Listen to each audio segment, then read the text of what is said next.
Bon voilà, je vous montre un coup. On a reçu donc tous les bastings pour faire l'étage.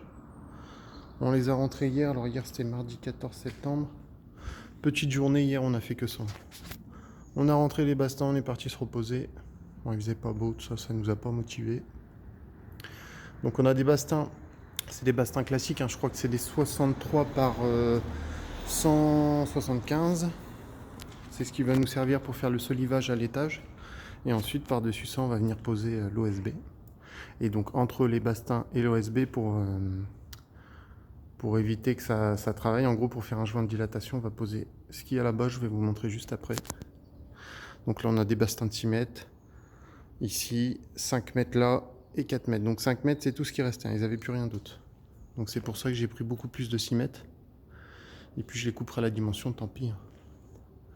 Normalement, samedi, on reçoit l'armature en ferraille, les HEB. Et ensuite, on va pouvoir installer tout ça. Donc ici, j'ai demandé, en fait, si vous voulez, quand j'ai acheté donc, mes bastings, j'ai dit il me faut quelque chose entre le bastin et l'OSB pour éviter que ça grince.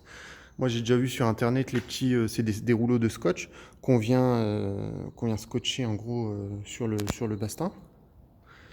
Donc il me dit, oui, t'inquiète, j'ai ce qu'il faut. Puis voilà ce qu'il m'a ramené. Donc en fait, c'est des grosses lattes comme ça en, je sais pas comment dire, en carton.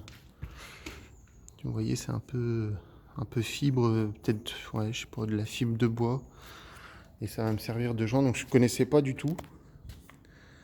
Donc en gros, ouais, c'est pour éviter que quand on marche sur l'OSB, ça grince. C'est pour éviter les bruits, pour permettre au bois de travailler sans faire tout bouger. En gros, c'est ça qui va compenser. Donc voilà, je connaissais pas, je vais installer ça, puis on verra bien, hein. Je vais être le cobaye là, sur ce coup, à moins que vous connaissiez déjà. Donc là, j'ai demandé un peu plus d'1 kilomètre de petites lanières comme ça. Alors, il va peut-être m'en manquer un peu, mais avec ça, j'aurai déjà quoi faire. Donc et ce matin, on va installer du coup, donc moi j'appelle ça des muralières. En gros, c'est les bastings de 4 mètres que je vais venir fixer le long du mur. Et par-dessus viendra reposer les autres bastings. Donc je vais en mettre 2 de 4 mètres ici, puisque là on a un tout petit peu moins de 8 mètres. Et pareil, les deux autres juste là en gros, sur le mur, hein, toujours. Le mur du fond. Donc là, il va y avoir un peu de travail pour essayer de redresser un peu ce mur. Donc je vais en mettre un de 4 mètres. Je vais peut-être même le couper juste ici. Là, on voit qu'il y a un petit crépi un peu vert. C'est un enduit aux plates d'ailleurs. Parce qu'en fait, on se rend peut-être pas compte, mais en gros, le mur de gauche, il sort. Et arrivé par là, il devient à peu près droit. Donc c'est pour ça que je vais venir couper juste ici. Donc là, la dalle est coulée. Donc en même temps qu'on avait le camion Toupie, on avait aussi un monsieur qui était là pour tout ce qui est assainissement individuel. En fait, il est venu, je sais pas, regarder le terrain, nous dire voilà s'il fallait mettre quel mode d'assainissement il fallait qu'on installe. Et puis voilà, donc là il a fait un petit rapport, il va nous envoyer tout ça par mail.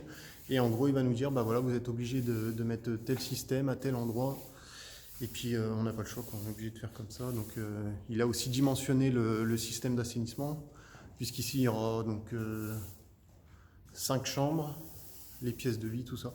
Donc voilà, je vous montrerai de manière au moment venu. Là, cet après-midi, on va essayer d'installer donc toutes les muralières pour venir fixer les bastings après. Mais avant, je vais m'occuper, je ne sais pas si vous allez le voir, donc là on va couper les tiges filetées, la disqueuse est à mes pieds, et puis en fait je vais installer en gros, je l'avais déjà fait ici, en gros ici je vais venir installer un câble tendu entre les deux fermes de la charpente pour éviter l'écartement de la maison. Je l'ai déjà fait ici, voilà on le voit ici là sur toute la longueur. Bon là c'est du provisoire, hein, je l'ai mis en plein milieu, vous verrez par la suite on va faire quelque chose de beaucoup mieux. Donc là par contre le câble que je vais faire, eh ben, il va rester en place. Donc on va faire les choses bien, on va venir le tendre en fait à la place de ce petit bout de bois là. En fait ici avant il y avait un mur porteur. Un mur qui portait l'étage au final, hein. Il ne portait pas la charpente puisqu'on voit très bien qu'il est à côté. Et donc on va venir voilà, tendre le câble. Nous on viendra monter notre armature métallique en HEB juste à côté, pareil au même endroit que cette poutre en fait. Et donc on a quand même besoin d'un câble puisque nous on va pas se reprendre là sur la maison. Au pire, si on peut, on s'y prendra. Ça fera une sécurité en plus. Donc ce câble, hein, c'est pour éviter que les murs de la maison partent vers l'extérieur. Avec le poids de la charpente, que ça les pousse vers l'extérieur. Ce serait dommage de faire tomber la maison comme un château de cartes. Hein. Vous voyez bien, vous avez l'image. Donc voilà, je fais tout ça. Je prépare tous ces petits bouts. J'ai déjà percé le mur. Donc ici, là c'est percé. De l'autre côté pareil. Par contre de l'autre côté, il faut que j'aille chez la voisine. Donc on fait tout ça, puis je vous montrerai une fois que c'est installé. Je viens d'installer le câble, ce que je vous expliquais. Voilà, donc je suis venu le tendre ici, il y a un tendeur. En fait, ce câble, il va rester apparent. J'étais en train de réfléchir, est-ce que je l'enlève ou pas? En fait, on va voir la structure qui va soutenir l'étage qui sera ici, en gros à la place de cette poutre à droite. Et en fait, le poids de la charpente, il vient, on le voit, la ferme elle est juste ici, il vient vraiment descendre où j'ai mis le câble. Donc en fait, ce serait préférable de laisser le câble. L'effort, il est plus concentré sur cette poutre ici où on a accroché le câble qu'à côté. Donc je pense que je vais le laisser. Ce qui est dommage, c'est qu'en fait, comme ici on aura un palier, toute cette partie-là, elle va être ouverte pour voir l'escalier et l'étage. Et en fait, ce sera fermé ici à partir de cette poutre. Donc on aura un câble on aura un câble jusqu'à ce niveau-là à peu près, on va voir sur 2 mètres. Ah, donc j'ai laissé le tendeur apparent. Je suis venu le prendre ici. Donc pareil, hein, il y a un anneau. Je suis allé voir un vendeur. Il m'a donné tout ce qu'il fallait. Donc il y a aussi du silicone à l'intérieur, à l'extérieur. Avec des petits serre-câbles, on en voit, il y en a 3. Il m'a dit sur ces modèles-là, on est obligé d'en mettre 3. Donc à chaque fois que j'ai coupé, j'en ai remis 3. Et puis par l'extérieur, ça donne... Donc j'ai fabriqué une petite plaque comme celle-là. Donc aujourd'hui, elle est peinte en noir. En fait, c'est de la peinture anti-rouille, hein. C'est pour pas que ça rouille. Et après, par la suite, quand on va repeindre, quand on va refaire la façade, les crépis, tout ça, et ben je la remettrai à la couleur de la façade. Donc là, on va aller voir aussi la cave. Ça y est, c'est enfin sec. Donc là, on peut marcher dessus, hein. Ça fait une journée que ça sèche. Puis, il faut attendre après environ 21 jours, 3 semaines, quoi, avant de poser des choses lourdes dessus, ou même de percer dans la dalle quand il y a besoin de fixer quelque chose. Donc on le voit, il y a des petites ondulations. Nous, ce qu'on a cherché à faire, c'est pas vraiment quelque chose de super droit, sachant qu'on était dans la cave, du ciment jusqu'au genou. Donc on a juste tiré, on s'est basé sur les joints de dilatation, on les aperçoit un peu ici, il y en a un là et puis un ici là. Et donc après on vient de recouler, on va peut-être poncer s'il y a quelques bosses pour amener une dalle un peu près droite et ensuite on viendra couler un réagréage. Donc j'avais protégé un peu les briques à une certaine hauteur, parce que je me doutais bien que ça allait se projeter quand ça allait tomber. Donc ce mur-là, non, puisqu'en fait je vais sûrement l'enduire. Comme il n'est pas très beau, je vous l'avais dit. Et par contre celui-là, en fait, ça a projeté beaucoup plus haut que ce que je pensais. Donc là ce matin, on va voir si on peut nettoyer ces petites briques pleines de ciment. Puis je vais enlever la bâche qui dépasse. Donc voilà, je pense que ça va pas être si simple que ça. Après, on est venu mettre un produit qui étanchéifie un peu les briques. Donc je me dis, c'est peut-être qui va nous sauver. Ça peut être permis au ciment de pas accrocher tant que ça. Donc on va nettoyer tout ça et puis on verra bien ce que ça donne.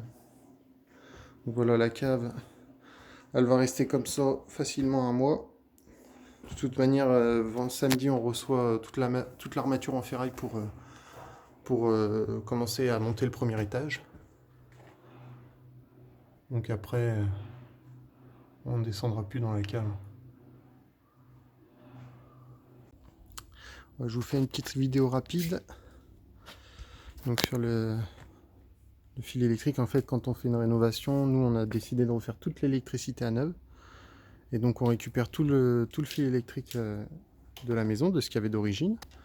On récupère aussi donc, tout ce qui est tuyau de cuivre, tous les raccords en cuivre, et en fait on jette surtout pas ça en déchetterie. On va aller revendre ça chez un ferrailleur. Et puis voilà, se faire un petit billet, quoi. C'est pas énorme. Mais plutôt que de les jeter, nous on a un ferrailleur qui est vraiment pas loin. Et bah autant aller lui revendre. Des fois il peut y avoir quelques kilos, c'est quand même pas mal. Je vous montrerai demain de toute manière combien ça nous aura rapporté. Donc là j'ai des batteries en plus puisque j'arrive à en récupérer des fois quelques-unes. Donc voilà, là c'est vraiment un tout petit tas de cuivre puisque la maison elle avait juste un point d'eau. Et autrement tout le fil qui est là. Donc on est en train de le trier, on est en train d'enlever les petits bouts de plastique. Vous voyez, il y a des petits morceaux en plastique, tout ça qui traîne. On coupe tout, on laisse que le fil. Et puis comme ça, on va aller revendre ça demain matin. Donc je vous dis à demain matin pour vous donner le montant, quoi, le nombre de kilos, puis le montant que ça nous aura rapporté. Bon, salut tout le monde, on se retrouve le lendemain. Donc on vient d'aller vendre le fil de la maison. Là vous voyez j'ai le cuivre qui est resté. En fait je me suis fait avoir, j'ai pas démonté les petits raccords, du coup il a pas voulu me les prendre. Bon c'est pas grave, il n'y en a pas non plus énormément. Donc on a vendu les 4 poubelles là qui étaient remplies de fil. Ça nous a fait 55 kg. Et ils nous les ont repris, donc c'est 1950 € la tonne. Donc ça nous a fait un peu plus de 100 € de fil. Donc voilà, plutôt que de jeter ça à la déchetterie, c'est quand même mieux d'aller les revendre quand on peut, quoi, bien sûr.